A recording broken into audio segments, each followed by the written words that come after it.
Buenos días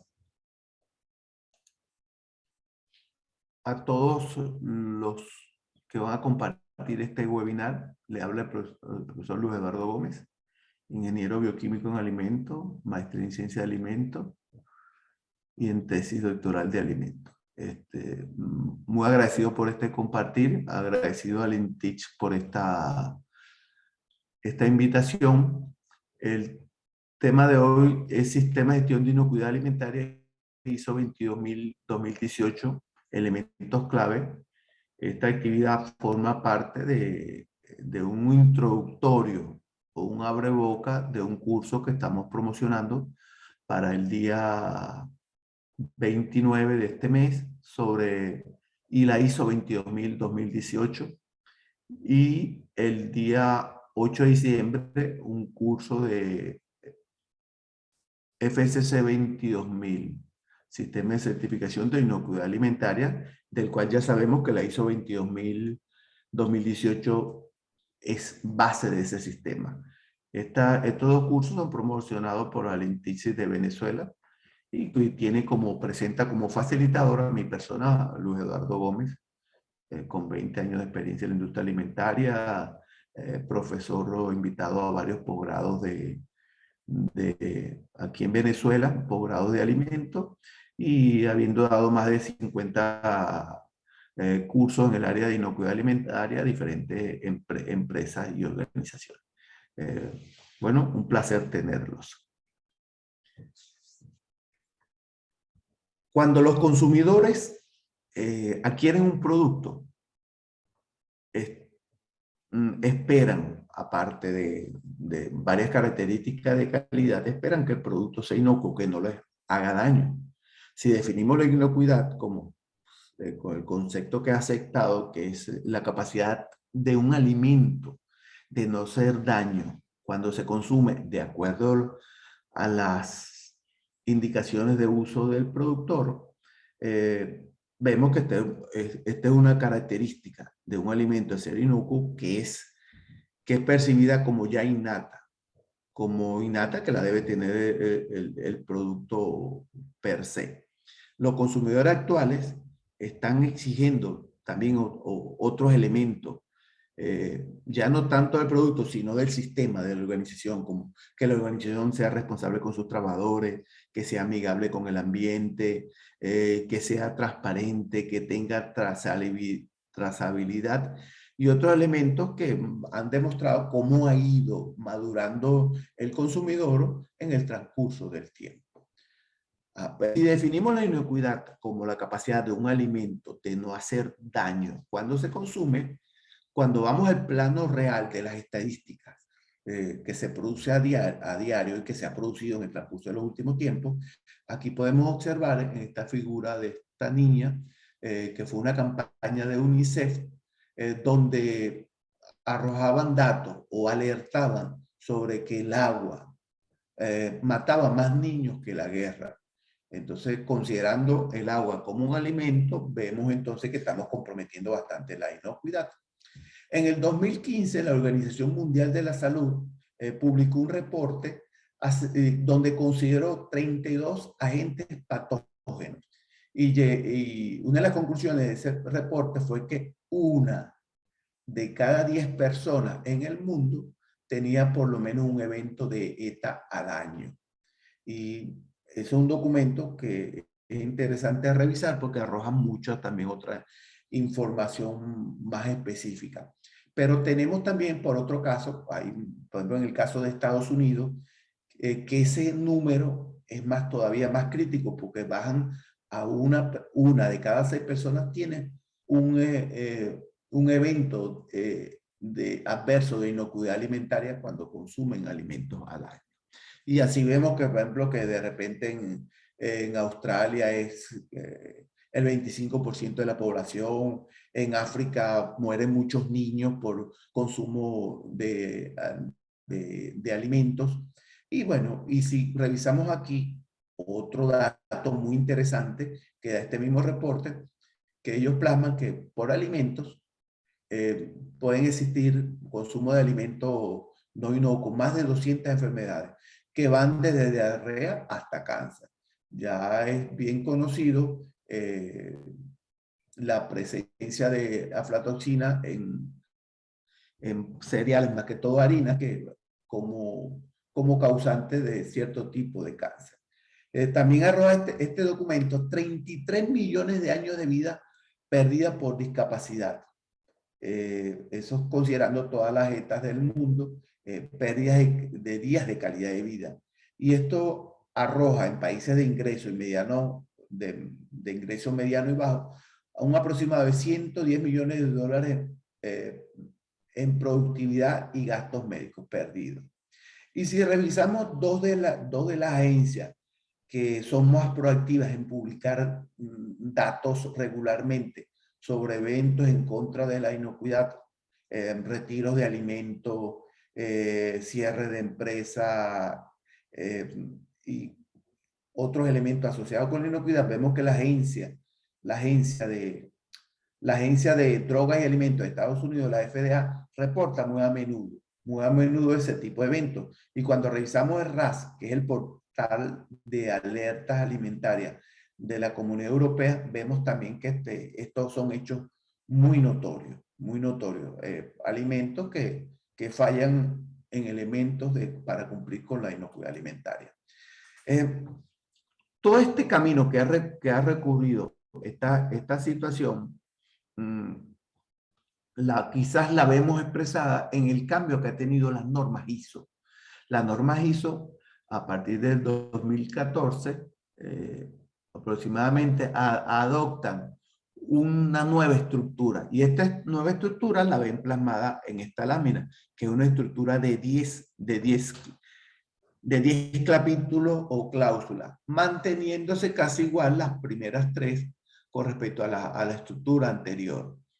Esta estructura le da más valor a ciertos elementos clave o resalta, tratándose de adecuar a lo que es la dinámica de inocuidad en estos momentos. Algunos elementos ya aparecían en las normas anteriores, pero ahora son repotenciados. Se aclaran algunos conceptos, se profundizan en otros y hay varios cambios bueno, que serán estudiados en el curso con respecto a este tema. Uno de los capítulos resaltantes es el de operación, porque es prácticamente el que define o el que caracteriza el ámbito de cada organización. Si es química, si es metalúrgica, si es alimento, si es ambiente. Ok. Todas estas normas presentan en común cierta característica. Compromiso. Tiene que haber una política con respecto a la norma en cuestión y el cariz de la empresa, de la organización que está asumiendo esta norma, y esa política arroja ciertos objetivos y esos objetivos también arrojan indicadores. Como todo proceso, debe haber plan de los elementos que le dan vida a las actividades de la organización, considera el equipamiento, la estructura, y le dan, resalta mucho esta norma lo que es el proceso de compras, lo redimensiona y toma en consideración también que, igual que las otras normas, las personas, organizaciones y los empleados con respecto a las competencias y los proveedores con respecto al alineamiento que hay con los mismos principios de inocuidad de su cliente, en este caso la organización. Considera mucho la información mediante indicadores que sean los indicadores clave que vayan denotando cómo se va ejecutando un proceso y si los resultados van siendo acordes a lo que nos hemos propuesto. Hay un cambio también con los registros y documentos, que ahora se llama información documentada, que lo que hace es expandir el horizonte de cómo podemos utilizar o presentar los documentos, los registros como una evidencia. La parte de evaluar, medir mediante auditoría interna y revisión del sistema de gestión, que esto se trata normalmente en el capítulo 9, pero es una entrada también para el capítulo 10 para lo que es los procesos de mejora. Ok, el siguiente punto es mejorar lo que es el capítulo 10, que ya había comentado que el punto anterior es entrada para este punto. Y las pruebas o evaluaciones externas, auditorías externas, cuando queremos certificar nuestro sistema de gestión. Hay varios elementos clave y en este abrebocas del curso que estaremos pronto a dictar, consideraremos puntos relevantes. ¿Qué elementos relevantes o claves podemos considerar en este sistema de gestión? Bueno, la comunicación. La comunicación de manera que, ejemplo, cultura e inocuidad alimentaria, que aunque en esta norma se ve como conciencia, ya cuando subimos a un nivel superior, que la FCC 22000, ya hablamos de cultura e inocuidad alimentaria, entonces la comunicación es un soporte básico para este elemento. Un enfoque al cliente. Siempre el cliente es nuestra razón de ser, aparte de las partes interesadas. La mejora, que ya lo habíamos comentado anteriormente, el sistema de gestión, toda la serie de actividades interconectadas de manera de tener un resultado de acuerdo al esperado. El liderazgo, que está expresado en el capítulo 5. La toma de decisiones basada en evidencia, que va a ser entrada de las reuniones por la dirección y un elemento, un input del capítulo 10, que es la mejora. El programa de prerequisitos, que esto está inmerso en el capítulo 10 como elemento fundamental de un programa de análisis de peligro. La participación del personal desde varios puntos, incluyendo lo que es el pensamiento basado en el riesgo, que aunque no está en este cuadro, sí es a considerar como un elemento clave. La gestión de las relaciones con las partes interesadas, cómo ellas van cambiando y cómo nosotros debemos estar al tanto, la organización debe estar al tanto para valorar tanto los riesgos de ese cambio en esa parte interesada como las oportunidades que nos puede ofrecer ese cambio. Los principios de HACCP, que siguen siendo los mismos, con la adición de ciertos elementos derivados de la reunión del CODES de noviembre del 2020, y en los principios de HACCP junto con verificación, ahora se coloca validación como un elemento importante. Y el enfoque basado en procesos donde se hace mucho foco es en los elementos críticos para el sistema de inocuidad alimentaria. Ok, el primer punto clave es enfoque basado en cliente, y es lógico, es una de las principales razones de ser de las organizaciones, aparte de las otras partes interesadas. Un aspecto que te habla de por qué el foco basado en el cliente es la oportunidad que nos da cada encuentro con nuestro cliente de darle valor agregado cuando adquiere nuestro producto. Es una oportunidad que la organización debe aprovechar y poder permitir crecer también. Y ese es uno de los sustentos de lo que es la continuidad operativa de la organización en el tiempo. Entendiendo sus necesidades actuales y futuras, ir creciendo con el cliente, y eso también nos va a permitir, le va a permitir a la organización captar más clientes y poder de esa manera subsistir en el tiempo. Ok, otro de los puntos clave es que esta nueva estructura de las normas ISO tiene un enfoque basado en procesos. Cuando definimos basado en procesos, nos referimos a todas aquellas actividades que están relacionadas, que utilizan una entrada para proporcionar un resultado, algo que ya nosotros hemos previsto que va a dar de acuerdo a las condiciones y especificaciones que nosotros como organización hemos establecido. Este enfoque de proceso hay que entenderlo de manera que nos permita gestionar las actividades, que entender que cada actividad depende de otra y está interrelacionada, y de acuerdo al desempeño de la actividad anterior nos puede afectar. En la medida que entendamos esto y seamos más eficaces y coherentes en esa gestión, vamos a obtener resultados más afines y más eficaces de acuerdo a los objetivos que se estableció la organización. Ahí debemos considerar todo lo que es procesos, recursos, controles e interacciones de manera de que, bueno, optimicemos el desempeño que se ha planteado la organización.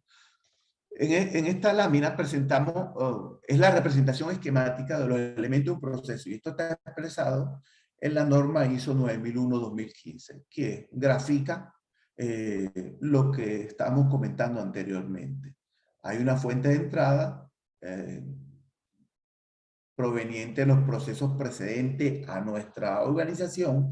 Estos pueden ser clientes, proveedores internos, externos, otras partes interesadas pertinentes. Tenemos los inputs, o sea, las entradas que pueden ser formas de materiales, recursos, materia prima directa, indirecta, requisitos. Ya cuando entra una vez el proceso tenemos un punto de inicio, un punto final, y tenemos la salida en forma de un producto, un servicio o una decisión inherente al proceso. Y esto nos va a dar, bueno, ya salidas. ¿Quiénes van a ser los receptores de esa salida? Los clientes y otras partes interesadas. Ok. Ahora, ¿cómo se empalma este sistema basado en procesos con respecto a la nueva estructura de las normas ISO? En el capítulo 4, que es el contexto de la organización, que es uno de los capítulos más duros y que se va a desarrollar con bastante intensidad en el curso.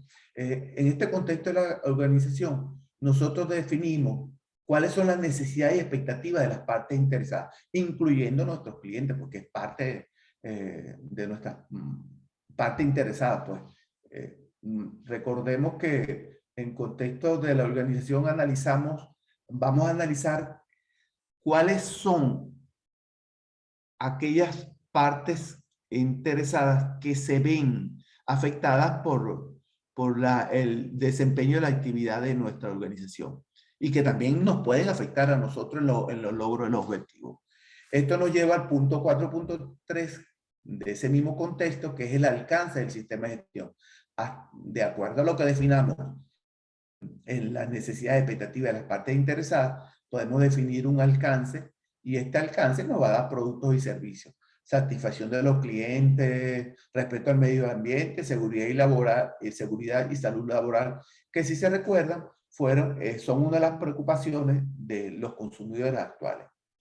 Todo esto con un capítulo 7, que es procesos de apoyo. Cómo estos procesos de apoyo van a contribuir a que este ciclo, comandado por un liderazgo, se vaya cumpliendo de manera de integrar este proceso.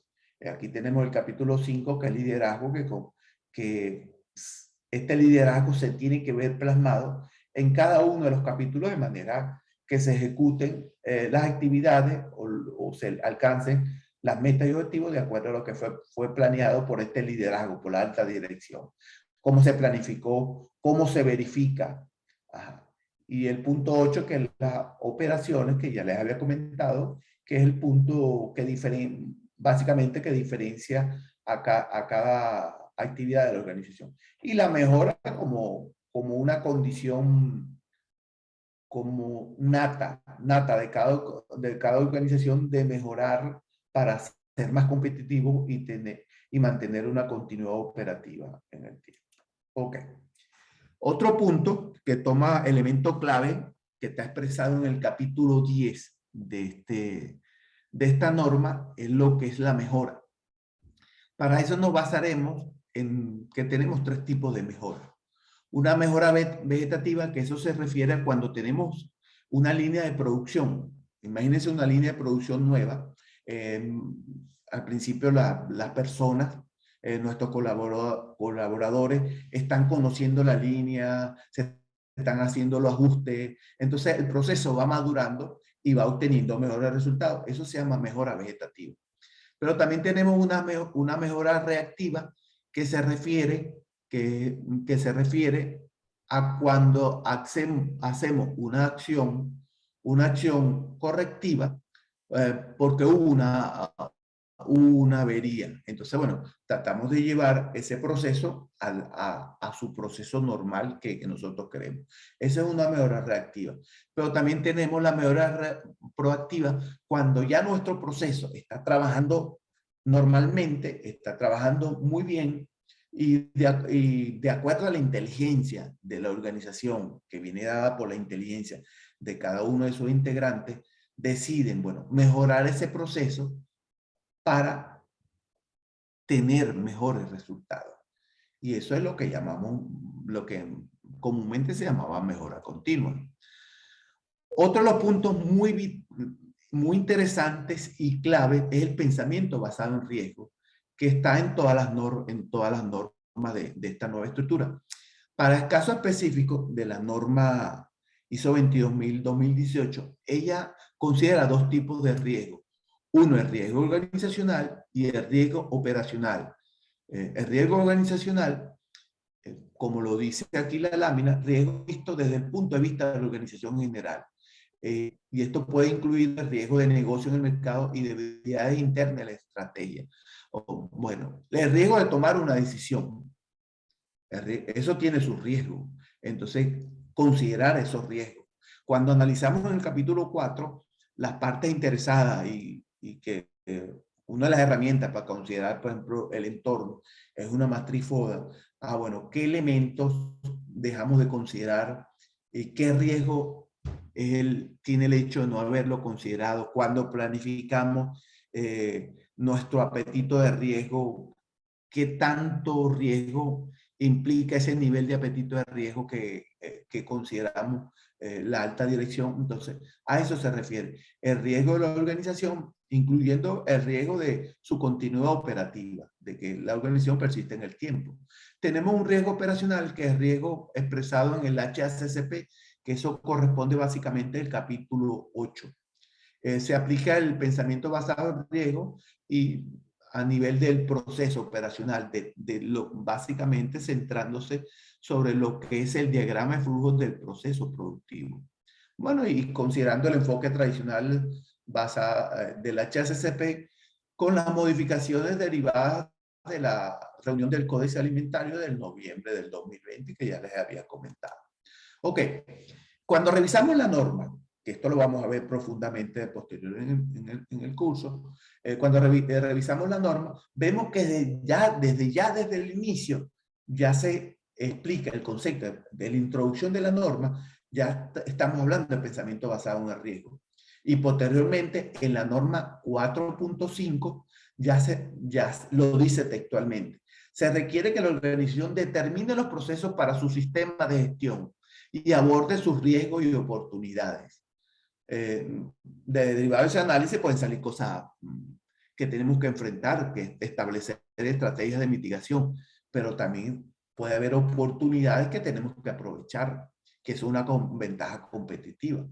Ok, la cláusula 5 también te dice que esta alta dirección debe tomar conciencia de promover la toma de conciencia de riesgo. Recuerden que anteriormente les había dicho que uno de los puntos comunes de esta norma eran las personas, bueno, entonces, y la comunicación. Entonces, son varios puntos que se van interrelacionando. Y como los procesos, igual, como los procesos se van interrelacionando y uno va impactando en el otro. Ok.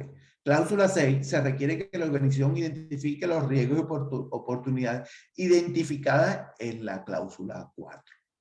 Ya va viendo como un seguimiento a lo que vamos detectando. La cláusula 7 se refiere, bueno, ya determinaste tus riesgos y oportunidades. Bueno, pero eso tiene que tener recursos, unos recursos para que tú puedas considerar cabalmente en toda su expansión cuáles son esos riesgos y oportunidades y cómo minimizarlo. En el caso de riesgo, bueno, ¿qué vas a hacer con ellos?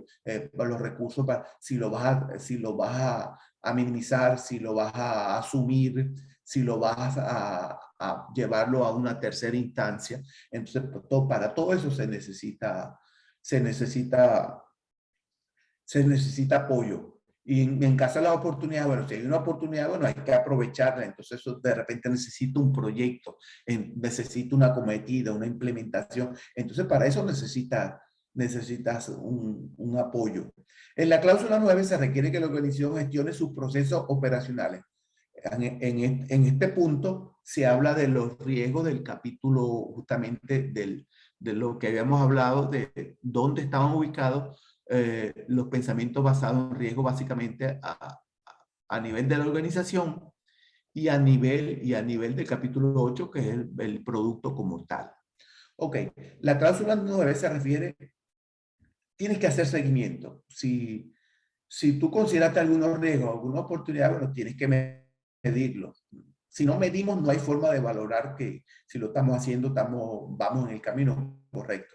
Entonces, hay que medir, bueno, si la acción que yo tomé es la adecuada, se tiene que repotenciar, se tiene que redimensionar, se tiene que cambiar. Entonces, eso nos va a permitir valorar la eficacia de las acciones que tomamos cuando planificamos para considerar esos riesgos y oportunidades. En la cláusula 10, bueno, ¿qué tanto podemos mejorar? Tenemos que corregir, tenemos que prevenir, bueno, tenemos que mejorar mediante, bueno, aumentando los beneficios o reduciendo las partes, los efectos no deseados. Y en esta manera el sistema de gestión mejora. Pero al final, una de las consideraciones que hace la norma es que cada vez, en cada acción que se mencione adecuado o apropiado, está implícito el, el concepto de pensamiento basado en riesgo. Y en la vida diaria, ustedes van, no sé, se van para el terminal a tomar un autobús, ustedes consideran todos los elementos, oye, la hora, el tiempo de viaje, la comida, que cuando me suba el autobús, que si me voy a bajar, que no esté andando, que se haya detenido. Eso ya es una condición innata. Por eso es que se dice que el pensamiento basado en riesgo es una actividad intelectual que hacemos para muchas tareas, o sea, que no es nada del otro mundo. Ok, pero entonces, ¿cómo definimos el riesgo? El riesgo, de acuerdo a lo que lo define la norma ISO 31000-2018, es incertidumbre sobre los objetivos que tú trazaste. Es incertidumbre, o sea que siempre hay una brecha en la que podemos tener un punto que no tenemos la certeza de que de que se va a lograr o no. Por eso estas normas toman relevancia y el hecho de estudiar estas normas porque nos dan como elementos, herramientas para minimizar esos riesgos en obtener los objetivos que nos trazamos como organización. Ok. Hay que responder a varias preguntas en este pensamiento basado en riesgo. ¿Cómo vamos a identificar estas amenazas potenciales? Hay diferentes metodologías. ¿Cómo la vamos a prevenir o reducir los efectos no deseados? ¿Cómo podemos asegurar que vamos a lograr los resultados esperados? ¿Quién será responsable? ¿Cuándo y cómo se activan las acciones de gestión de riesgo? En el momento justo, en el momento de prevención, pero tiene que ser en el momento adecuado para que tenga impacto como estrategia de mitigación en caso de que tenga un riesgo que te cause mucho ruido. ¿Cuáles son las prioridades y los impactos del costo de cada amenaza? Cada actividad que estrategia de mitigación para mitigar un riesgo tiene su costo. Bueno, entonces eso tiene que ser valorado. ¿De dónde podrían venir estas amenazas? Y para eso funciona muy bien el hecho que tú analices las partes interesadas, tu contexto cuando aplicas la matriz FODA, de dónde viene, cómo va cambiando, qué es ahora más prioritario.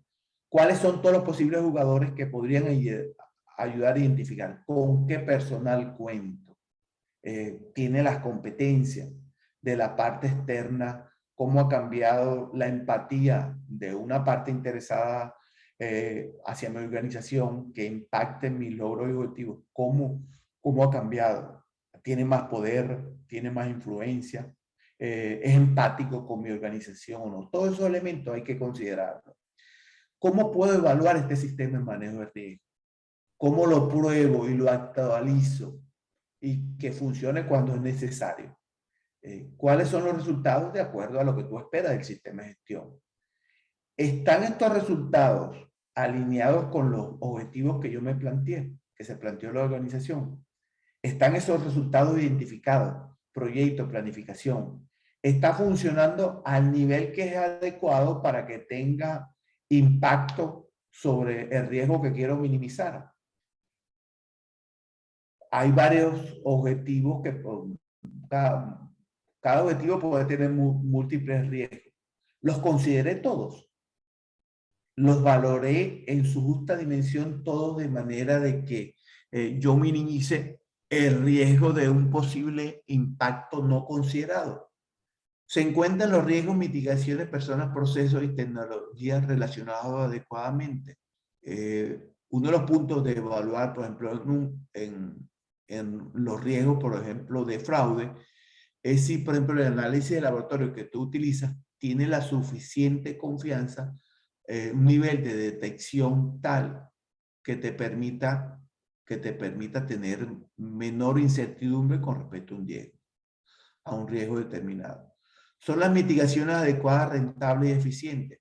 ¿Qué tanto las estrategias que tú implementaste para afrontar ese riesgo? Oye, la relación costo-beneficio es la ideal. Todo eso hay que considerarlo. Entonces, todo eso va implícito en pensamiento basado en riesgo y es una cuestión que hacemos a diario. Ok. Otro de los puntos importantes de esta estructura, nueva estructura, es el ciclo planificar, hacer, chequear y actuar. Ok. ¿Cómo se integra este ciclo en esta nueva estructura? Ahí observamos que los capítulos 4, 5, 6 y 7 pasan a formar parte de lo que es la fase de planificación. ¿Qué hacer y cómo hacerlo? El capítulo 8, que es de la operación, que recuerden que les he comentado que es prácticamente uno de los puntos más que diferencia más la actividad de cada organización, es la parte de implementar, la parte operativa. Corresponde al de hacer, implementar, hacer lo que se planificó. La parte C de este ciclo, que es la parte de chequear, se hizo o verificar, se hizo de acuerdo a lo que se planificó. Y la parte A, que es el capítulo 10, que es mejora, es actuar. ¿Cómo mejorar lo que se está haciendo? Y esto es un ciclo, bueno, si lo vas a mejorar implica que tienes que volver otra vez a planificar. Ah, bueno, mira, hay que mejorar la parte de, por ejemplo, producción de mermelada. Ah, bueno, entonces, bueno, hay que planificarlo. Y así es el ciclo, se va cumpliendo. Y de esta forma se grafica muy nítidamente cómo se integra el ciclo PDCA a lo que es la nueva estructura. Ok, hay otro punto que es un concepto que aparece que es información documentada. Esta información documentada se refiere, es que la información que es requerida a ser controlada y mantenida por una organización y en el medio en que es controlada.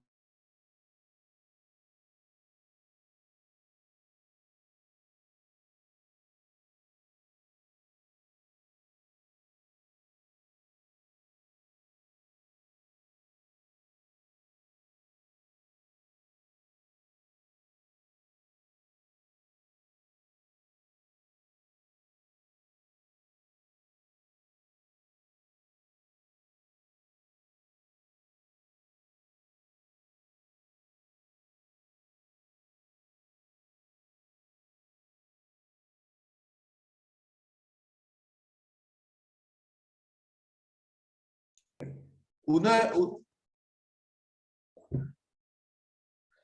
Uno de los puntos importantes de esta información documentada es que amplía el horizonte de cómo debe tener los registros y documentos. Ya puedes tener grabaciones, videos, llamadas telefónicas, correos que pueden ser probatorios o evidencia de que estás haciendo los elementos, las actividades de acuerdo a lo que te fijaste. Y esta es una evidencia. La información documentada puede estar en cualquier formato y en cualquier medio de comunicación y de cualquier fuente. Y puede referirse a todos estos elementos que tenemos aquí. El sistema de gestión, incluyendo los procesos relacionados, la información creada para que la organización pueda operar y la evidencia de los resultados obtenidos. ¿Qué documento se debe tener? Bueno, en forma general, solamente dos tipos. La que es requerida por la norma, que es la obligatoria de todos los elementos que tiene la norma, y la que la organización considera necesaria para el correcto desenvolvimiento de su sistema de gestión de calidad e inocuidad. Bueno, también lo que es la que es mandatoria. Las leyes y reglamentos también lo debes considerar en forma de cumplimiento. Ok. ¿Cuáles son los criterios para determinar qué información es relevante? Eso te lo va a decir el tamaño de tu organización, tipo de actividades, procesos, productos y servicios, la complejidad de ella misma, de sus procesos y interacciones, la competencia de las personas, porque depende de la competencia de las personas, los documentos, por ejemplo, en el caso, pónganle ustedes un procedimiento, eh, va de acuerdo a la competencia de las personas, sí. De acuerdo al nivel de pericia que yo tenga en manejar un proceso. Entonces, ahí tienes que ser más exhaustivo en describir un procedimiento o no. Los requisitos normativos legales y reglamentarios del cliente o de las partes interesadas y lo pertinente para prevenir, controlar y minimizar los riesgos. Y otras que consideren conveniente de acuerdo a las características del proceso. Ya entramos en el capítulo 4. Capítulo 4. Recuerden que esto es solamente en qué consiste cada capítulo. El desarrollo del mismo lo vamos a tratar en el curso del día lunes. Contexto de la organización. A esto se refiere a la combinación de cuestiones internas y externas que pueden tener un efecto en el enfoque de la organización para el desarrollo y logro de sus objetivos. Ok. ¿Qué parámetros, qué elementos tanto externo e interno afectan a mi objetivo? También lo podemos definir como la combinación de factores internos, externos y condiciones que puedan afectar a los productos, los servicios y las partes interesadas de la organización. ¿Qué fuente tenemos para esto? Bueno, el personal de los distintos apartamentos, los asesores externos, las asociaciones empresariales, consumidores, y esto es base para definir cuál va a ser la posición estratégica de nuestra organización. El contexto te va a dar el rango de situaciones que pueden afectar, tanto positiva y negativamente, la forma en que tú como organización manejas tus responsabilidades con respecto a la inocuidad alimentaria. Todos estos elementos, internos, externos, y los que afectan o son afectados por la organización. Todos esos elementos son los considerados. Ok. ¿Qué características debe tener este contexto o este análisis? Bueno, que se entienda el entorno, que se entienda cuáles son las necesidades de las partes interesadas y además definir cómo la información documentada va a construir o cómo va a plasmar el alcance del sistema. Esto debe estar alineado en cada uno de los elementos, ya habíamos hablado de eso como los procesos, y también considerar el impacto significativo en relación con los procesos establecidos y con la dirección estratégica de la organización. ¿Quién establece los objetivos de una organización? Básicamente las partes interesadas, los grupos de interés, entre ellos los clientes y usuarios, que ya lo habíamos comentado, pero también los socios, accionistas, los empleados, los colaboradores, la legislación que nos puede establecer elementos a considerar para cambiar los objetivos, la sociedad, la comunidad, el gobierno, los competidores del mercado y todos los otros elementos que tenemos aquí. Estos, como lo comentamos aquí, estos objetivos son múltiples, pero a la vez afectan y están afectadas por su propio contexto. Okay. Si queremos emprender un análisis de contexto, esta gráfica nos provee o nos sugiere una forma. Bueno, hay que definir los miembros del comité que va a hacer el análisis del contexto, determinar las cuestiones externas, determinar las cuestiones internas, determinación de las partes interesadas y sus requisitos, revisión y aprobación de resultados, entrada a otros procesos, o tenemos seguimiento, habrá cambio, fin de año. Si hay cambio, bueno, tenemos que regresar nuevamente, que esto es un proceso que es común Es como un ciclo, como el ciclo PDCA, que siempre hay que realizarlo. ¿Cuál sería el procedimiento? Esta es una sugerencia dada por un autor expresado en la parte inferior de la lámina. Determinación de las cuestiones internas, determinación de las cuestiones externas, determinar las partes interesadas y sus requisitos pertinentes, salidas del análisis del contexto, comentar estos procesos y seguimiento y revisión del contexto.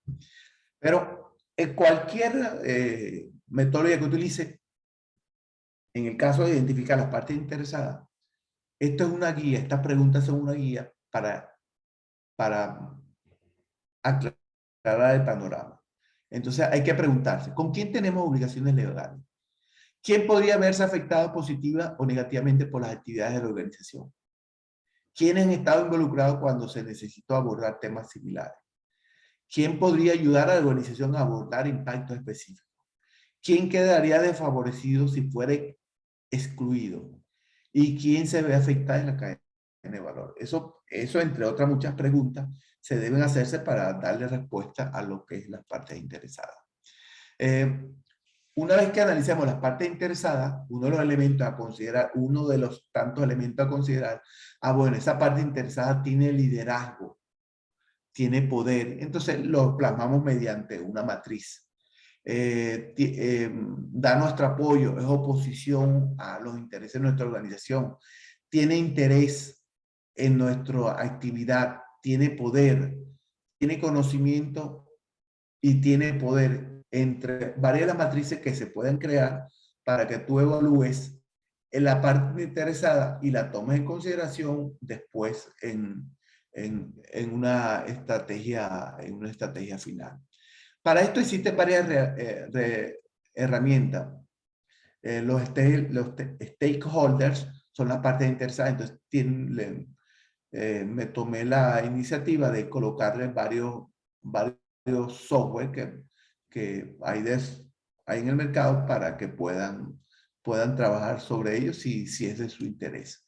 Al final que ustedes hagan ese análisis, tendrán una tabla como este tipo, o más extensa o más corta, donde coloquen, bueno, aspectos legal, la descripción, interno, externo, si es internacional, su nivel de riesgo, y esto les va a permitir discernir o decidir cuáles son los que van a tomar primero o cuáles van a ser su foco de interés de una vez sus acciones propuestas y qué nivel de prioridad le colocaste.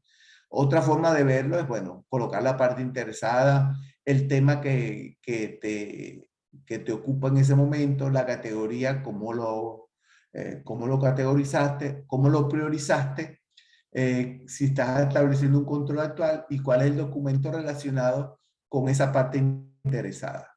Ok, con respecto a lo que es, yo considero que el capítulo 4 es uno de los capítulos más duros, pero donde deriva casi la mayoría de los elementos del desarrollo de esta norma. Entonces, hay varias metodologías, hay que hacer el análisis en profundidad, bueno, y eso va a depender de hasta qué tanto cada organización quiera extenderse. Okay. Otro punto elemento clave de esta norma, el liderazgo expresado en su capítulo 6, se refiere a que son los líderes los que tienen que establecer la unidad de propósito y la dirección. Si recuerdan, todos los que han hecho o que han implementado programas o sistemas de inocuidad y calidad, por ejemplo, el caso, por ejemplo, de HACCP, que sale en la primera etapa, establecer un equipo de HACCP. Pero hay una etapa que no aparece, pero que es la principal, la primordial. ¿Tienes el apoyo de la gerencia? Pues la gerencia es la que va a direccionar, va a planificar, va a direccionar los recursos y es la que va a dar el principal apoyo para que todo eso en cascada se haga. Entonces, este punto importantísimo, el liderazgo. Cómo el liderazgo impacta incluso hasta en cómo dar la comunicación, cómo dar respuesta a un retiro de alimentos, cómo direccionar el mensaje de cómo impregnarse todos los colaboradores de la organización sobre el pensamiento basado en riesgo. Entonces, eso es un punto importante que va a afectar la consecución de los objetivos de inocuidad de la organización. La creación de la unidad de propósito, la dirección y la implicación hacen posible que una organización alinee sus estrategias, políticas, procesos y y recursos con el fin de lograr su objetivo. Los líderes de la organización establecen esta unidad y los objetivos de calidad e inocuidad de esta organización. Ok. ¿Qué requiere esto? El establecimiento de una política. La definición de roles y responsabilidades, pues, en el transcurso de la norma, en el desarrollo de la norma, vemos que es la alta dirección que asigna los roles, por ejemplo, el del equipo de inocuidad de alimentaria y las responsabilidades. Entonces, eso es uno de los puntos importantes de esta norma. Y los compromisos concretos con el sistema de gestión, a que yo me comprometo y también qué espera ellos de un equipo de inocuidad alimentaria. Ajá. Este punto de liderazgo aparece como muy reiterativamente en las políticas funciones y enfatiza el liderazgo, no solo la gestión. Esta cláusula aporta protagonismo a la alta dirección que a partir de ahora debe tener mayor participación en el sistema de gestión. Y entre sus responsabilidades está la de informar a todos los miembros de la organización la importancia del sistema de gestión. Bueno, ya lo habíamos comentado cuando habíamos hablado de pensamiento basado en riesgo. La dirección, o sea, este liderazgo será responsable de asegurar que el sistema logra los resultados deseados, de asignar los recursos que hagan falta, que si se recuerdan está expresado en el capítulo 4, es responsable de comunicar la importancia del sistema de gestión y aumentar la toma de conciencia y la participación de los empleados. Este es apoyo, capítulo 7. Ok. Enfaticen que la alta dirección debe tomar la iniciativa y promover y que evalúe el logro de los resultados deseados. Que establezca un serio compromiso, que se expresen las actividades del día a día y cumplir con la satisfacción del cliente, que es uno de los elementos principales de lo que es la parte interesada. Y se deben de tener en cuenta todas las necesidades de las partes interesadas o grupos de interés y es clave para determinar las acciones y los objetivos a desarrollar. En este capítulo también se habla de las necesidades y de las expectativas también de las partes interesadas. Las necesidades sí es un requisito. Las expectativas, bueno, ya ese es otro punto a considerar.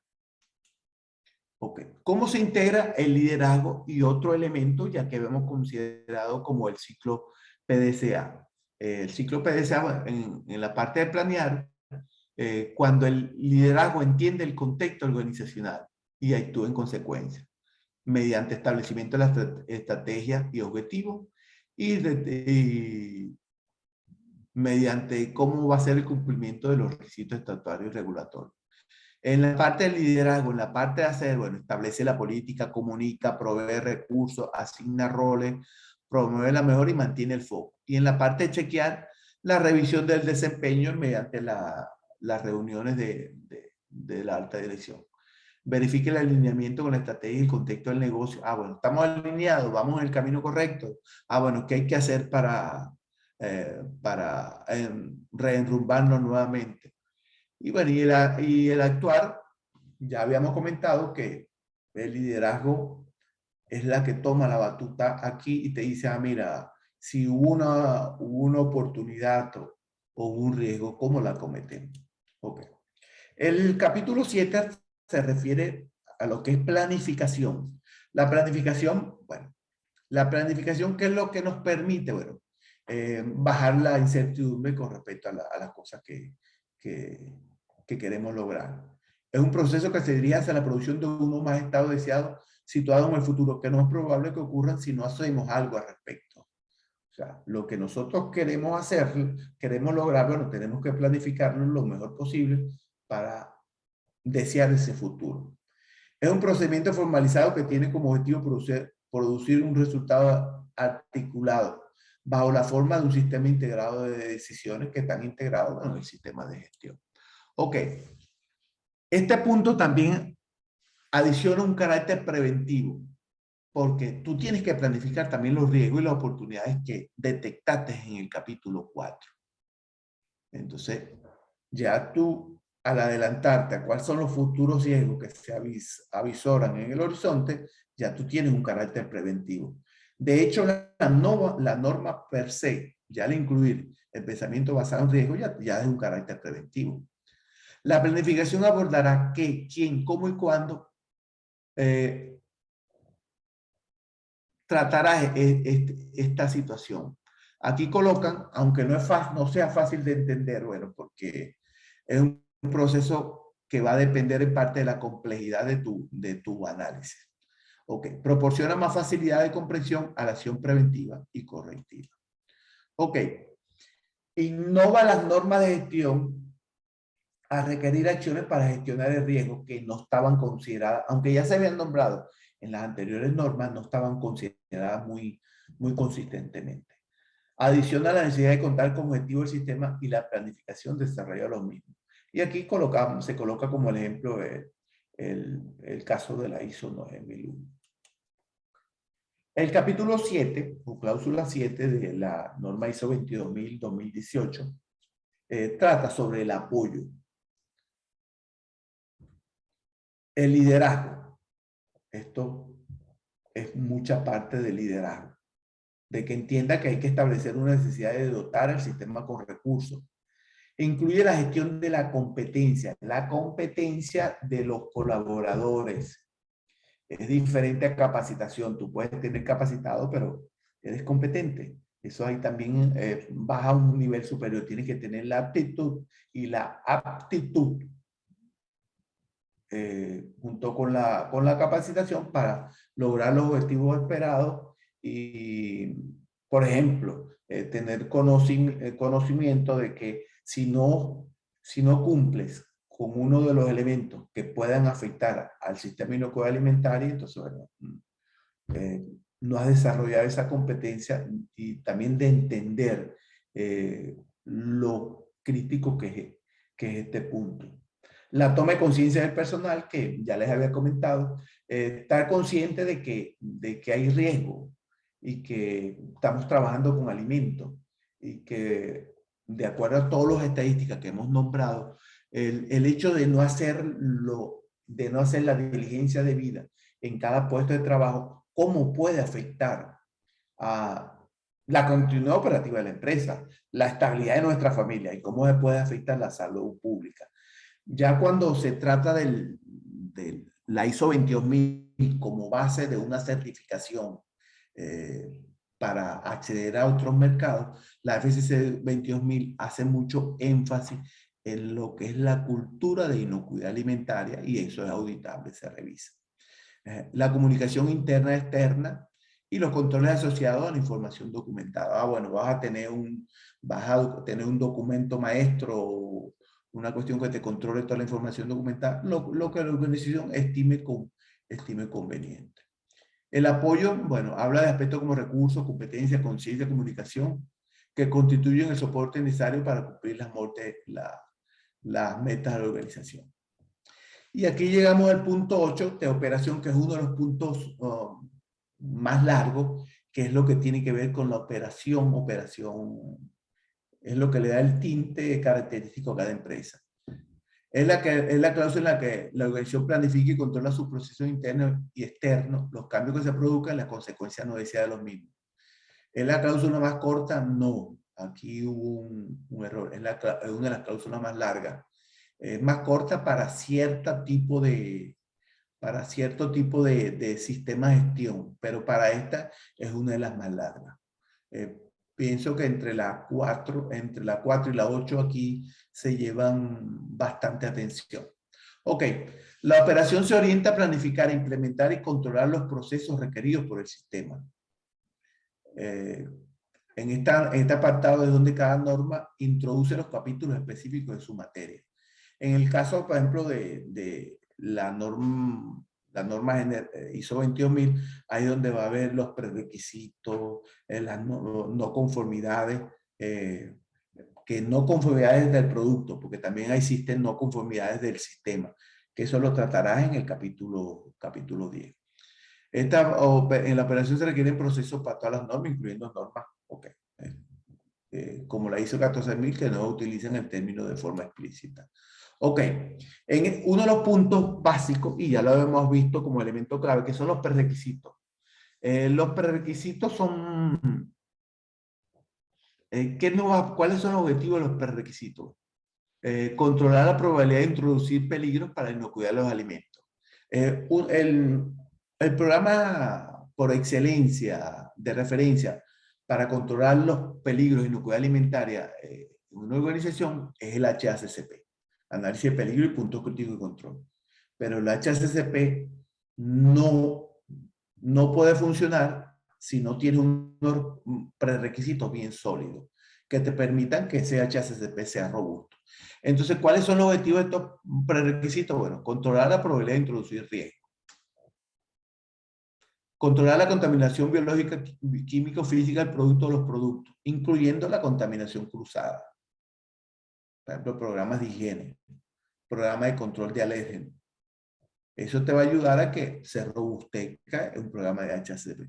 Controlar los niveles de peligro para la inocuidad en el producto y en el ambiente. Ok. ¿Cómo definimos un programa de prerequisitos? Condiciones y actividades básicas que son necesarias dentro de la organización y a lo largo de la cadena alimentaria para mantener la inocuidad de los alimentos. Entonces, bueno, ya con lo que objetivo ya se complementa. Ok, pero ¿de dónde vienen esos prerequisitos? ¿Cómo sale? Bueno, regulaciones o normas comunitarias, estatales o autonómicas. En este caso, por ejemplo, tenemos la Gaceta Oficial, guías de prácticas correctas de higiene realizadas por los diferentes sectores de alimentos, que son características a cada proceso, y códigos internacionales como el Códex Alimentario. Pero también puede ser un requisito del cliente. Por ejemplo, la Gaceta, la norma ISO 22000 2018 considera la defensa de alimentos, o sea, contaminación intencional. Recordemos que todas las normas hasta cierto tiempo fueron realizadas en función de que todo lo que ocurría en los alimentos era sin intención, o sea, que era accidente, pues. Pero a raíz de los sucesos del 11 de septiembre en Estados Unidos, se empezó a considerar de que sí podía haber elementos intencionales que pudieran afectar al desenvolvimiento de nuestra organización. De hecho, ha ocurrido, actualmente hay varios elementos, varios ejemplos ejemplos de eventos intencionales. Entonces, bueno, ahora tenemos, por ejemplo, en el caso de defensa de alimentos, que la ISO 22000 la nombra, la menciona, pero no es obligatorio. No es obligatorio. Pero cuando quieres certificar y acceder, ser más competitivo y acceder a otros mercados internacionales, y por ejemplo te quieres certificar por la norma FSC 22000, ya entre la FSC 22000, defensa de alimentos sí es obligatorio. Sí es obligatorio. Les recuerdo que FSC 22000 es un sistema de certificación de inocuidad de alimentos que se basa en la ISO 22000. Por eso es que Allen Teach quiere dar estos cursos en ese orden. ISO 22000 y después FSC 22000. Ok, ¿cuál es la relación entre los prerequisitos y el plan HACCP? Bueno, que los prerequisitos consideran los peligros provenientes del entorno de trabajo, incluidos los contaminación cruzada, que ya está incluido contaminación cruzada como un prerequisito de FSC 22000. Y el plan HACCP considera los peligros específicos del proceso de producción. Ok. Y aquí les, en forma muy gráfica, todos los varios de los prerequisitos que hay en la industria de alimentos. Ustedes, cada uno de los participantes en esta actividad se verá reflejado. Aquí tenemos diseño higiénico, instalaciones, micotoxina, útiles y herramientas, zonificación higiénica, manejo integrado de plagas, el agua, recall, buenas prácticas de manufactura, manejo de vidrio quebradizo, detección de partículas, alérgenos, todos los que puedan considerar ahí que sean característicos de su proceso. Ok. Cuando hemos venido hablando del ciclo PDCA y en el caso del capítulo 8, justamente les había comentado que funciona a dos niveles, a nivel de la organización y a nivel del capítulo 8, que es la planificación y control de operación. Y aquí vemos como los prerequisitos, programas de prerequisitos que habíamos mencionado anteriormente, el sistema de trazabilidad y un punto muy importante que es preparación y respuesta ante emergencia, que ha salido mucha información con respecto a eso. De hecho, la institución sin fines de lucro, la Iniciativa Global de Inocuidad Alimentaria, que es la que dicta las pautas para las certificaciones más fuertes como FSC 22000 y FSS, SQF, BRC, BRSGC. Ella es la que dicta las pautas y sacó un documento, publicó un documento de cómo actuar en la pandemia. Bueno, y eso se trata también en el curso de FSC 22000. Respecto al plan, siguiendo lo que es el ciclo PSA, tenemos análisis de peligro, validación de las medidas de control, plan de control de peligros y los elementos aquí indicados posteriormente. En la parte de hacer, implementación del plan, control del monitoreo y control del producto. Y con respecto a la parte de verificación, bueno, la actividad de verificación y en la parte de actuar, actualización de la información. Ok. Con respecto al HACCP, que es el punto, prácticamente el punto central del capítulo 8, bueno, ya ustedes saben, si ustedes van a ver norma ISO 22000-2018, saben que el HACCP es uno de los elementos importantes de esta norma. Entonces sigue con los mismos 8 principios, los mismos 7 principios, aparte de unos cambios ahí de requisitos operativos y otros elementos, y que en el principio 6, que solamente teníamos verificar, se coloca también validar.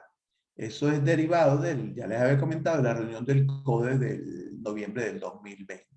Ok. Con esto pasamos ya al capítulo 9, que es la evaluación del desempeño. Esto habla del seguimiento, medición. Prácticamente esto es lo que te dice hacia cómo vamos, cómo estamos haciendo la cosa, nuestro trabajo. Esta cláusula define el momento de comprobar el rendimiento, determinar qué, cómo y cuándo supervisar o medir algo. Incluye la necesidad de dar seguimiento, medir.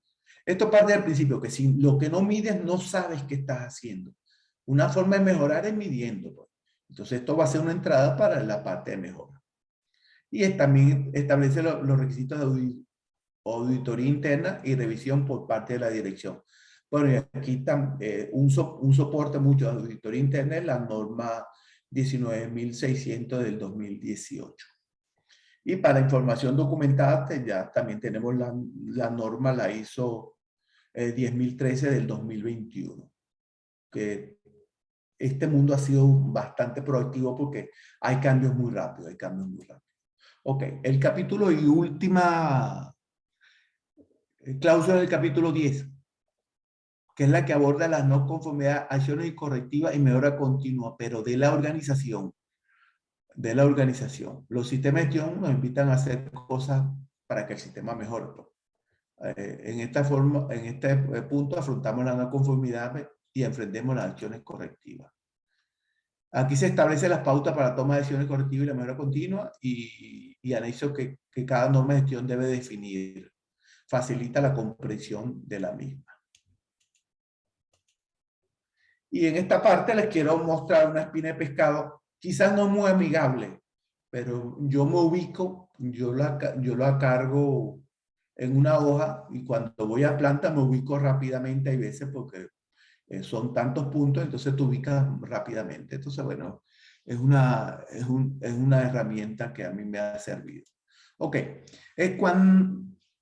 aquí observamos la pirámide de inocuidad alimentaria. En los puntos de abajo, en la base de la pirámide, vemos los prerequisitos, más que todos los prerequisitos de buenas prácticas agrícolas, buenas prácticas veterinarias, buenas prácticas ganaderas, buenas prácticas lecheras, buenas prácticas sanitarias, manejo integral del cultivo y buenas prácticas agrícolas.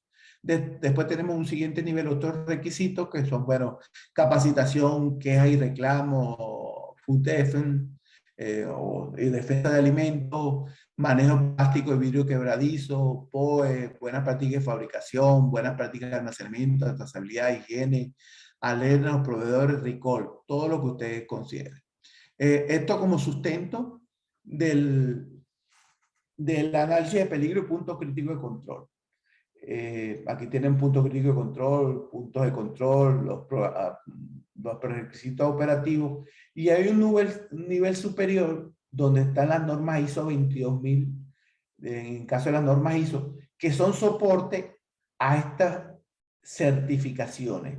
En el caso muy específicamente, la ISO 22018, de todas estas certificaciones, la FSC 22000 es la única que usa la ISO 2018 como base. Bueno, aparte de la ISO 22002-1-2009 y los prerequisitos que vaya delimitando, prerequisitos adicionales que establezca FCC 22000 proveniente de las directrices de GFCI. Y al final tenemos la salud pública, bueno, donde se hacen análisis de riesgo, datos epidemiológicos, y está este concepto que es ALOT, que es este es un concepto que creó la Organización Mundial de Comercio, que habla sobre la cantidad de personas que se pueden enfermar por cada 100, o sea, que se enferman por cada 100.000 habitantes, relacionados con un peligro y un alimento dado. Esto es como una forma de medir cómo los sistemas de salud, cuando emprenden su estrategia de mitigación, cómo medir si van mejorando o no. Pero esto fue un concepto que fue creado por la Organización Mundial de Comercio, pero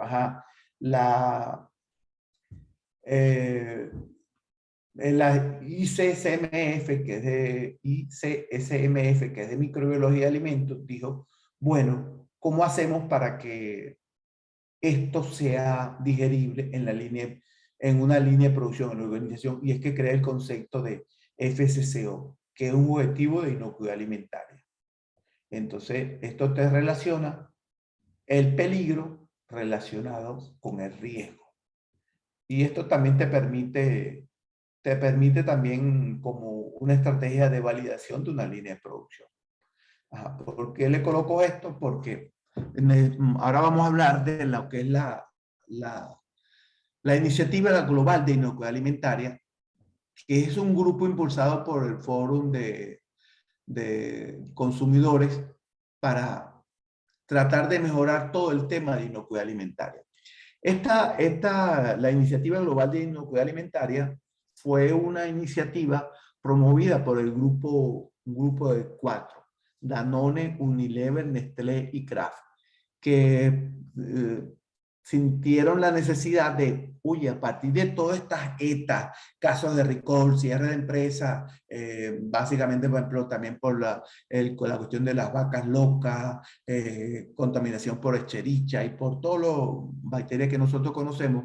Entonces, bueno, hicieron un paneo o un benchmarking de qué certificaciones y normas se adaptaban más a lo que ellos querían. Y entonces lo que hicieron fue esto. Pues. Entonces, bueno, se crearon más de fueron apoyadas por más de 150 compañías y organizaciones y 25 grupos de trabajo técnico.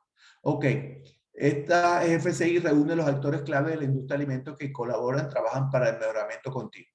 Y aquí ya le había colocado benchmarking, armonizar los criterios, desarrollar las capacidades, establecer alianzas estratégicas con instituciones de manera de estar a tono con lo que ellos se proponían, incentivando el liderazgo en conocimiento y conduciendo al mejoramiento continuo. ¿Cuál fue su objetivo? Bueno, mejorar la inocuidad alimentaria para los consumidores, mejorar la confianza, mejorar la gestión y prácticas de inocuidad y facilitar los esfuerzos de cumplimiento. Ok, ¿Qué se propusieron principalmente? Que cualquier organización, y esto es una parte que hay que hacer énfasis, cualquier organización que sea certificado bajo uno de los esquemas propuestos por FCI, recuerden, está BRC, está SQF, pero está FCC 22000 cuya base es ISO 22000, que una vez esta sea certificada, va a ser aceptada en todo el mundo. Entonces, imagínense la ventaja competitiva que da esta situación. Y la FCI eligió el enfoque benchmarking, bueno, que era lo que le había comentado, y un modelo de evaluación comparativa. Entonces, ahí entramos a lo que es el alcance del FCC 22000. Este esquema, la FCC 22000, está destinado a la auditoría, certificación y registro de organizaciones dentro de la siguiente categoría. ¿Qué es lo que hacen ellos? Basándose en la ISO 22000 2013, está tipificado cuáles son las categorías de alimentos, entonces ellos proceden ahí a ser clasificadas. Por ejemplo, en el caso de, no sé, de elaboración de salchicha, elaboración de refrescos, normalmente caen en la parte C4. Ok.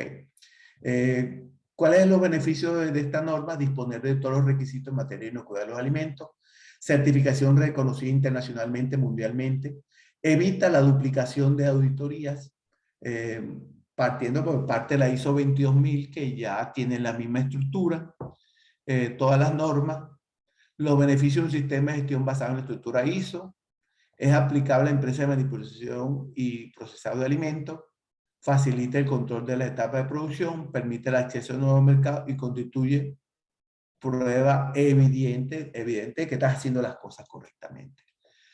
Proporciona un esquema independiente basado, bueno, incorpora normas ISO y otras especificaciones técnicas para los requisitos. Por ejemplo, si tu organización es de catering, de servicio de restaurante y comida, bueno, usarás la ISO 22000 2018 más la ISO 22002-2.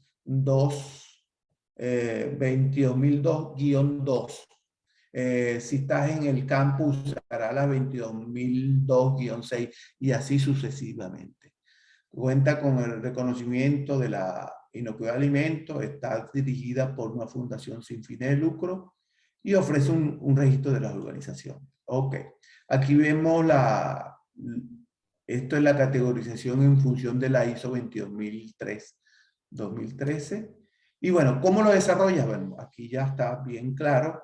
O sea, tiene que tener requisitos mínimos ISO 22000 y ISO 22000X, porque no 22002-X, porque no sabemos, cada organización se ubicará donde, de acuerdo al rubro que manejas, si es servicio, si es transporte, si es, por ejemplo, almacenamiento y transporte, se dedica el transporte a ese rubro, sería la 22002-4-2019.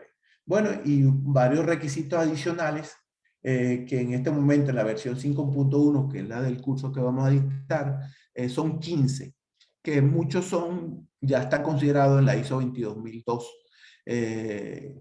1 y está considerado en el mismo ISO 22000, pero ya tiene un enfoque más ampliado o lo redimensionado. Después, bueno, esta es la parte, el nivel 1, nivel 2 y nivel 3. Este es para efectos de cómo la va a desarrollar. O sea, normalmente son 2 fases de auditoría. Para hacer la auditoría de esta FCC 22000, tratándonos de adaptar a la situación ahorita, de si es posible conducir una auditoría en el SIT remota al 100%. Bueno, ya el documento te dice, por un lado, qué condiciones, si es sí o es no, y te va diciendo. De aquí quiero rescatar el hecho de que, por ejemplo, FCI, que es la que dicta las pautas, no acepta auditoría 100% remota. FCC 22000 sí la acepta. Pero bueno, eso es otro punto que queremos a tratar en el curso del 8 de diciembre de FCC 22000 versión 5.1. Y el proceso de certificación de FCC 22000, bueno, tienes una auditoría inicial fase 1, fase 2, y aquí están todos los elementos que vas considerando de acuerdo hasta que te decidan certificarte. Bueno, gracias, le doy miles de gracias a todos por tomarse el tiempo de revisar este webinar. Con la inocuidad alimentaria no debemos negociar en el sentido de permitirnos no considerarla como un elemento crítico en nuestra organización. A diario observo datos de FDA de muchos y ejemplos. Incluso hay un programa de televisión que se llama Food Crime, Crímenes de Alimentos, en Estados Unidos, donde se plasman, donde se evidencian o se cuentan o se narran eventos que ha habido en contra de la inocuidad alimentaria. Mira, desde muertos, cierres de organizaciones, pérdidas de imagen de marca y y al final pérdida de la confianza del consumidor en nuestra organización. La ISO 22000 es un sistema de gestión que bastante robusto que nos va a ayudar a afrontar los problemas y direccionar nuestro sistema de inocuidad. Bueno, muchas gracias a todos. Dios los bendiga y gracias por permitirme llegar a ustedes.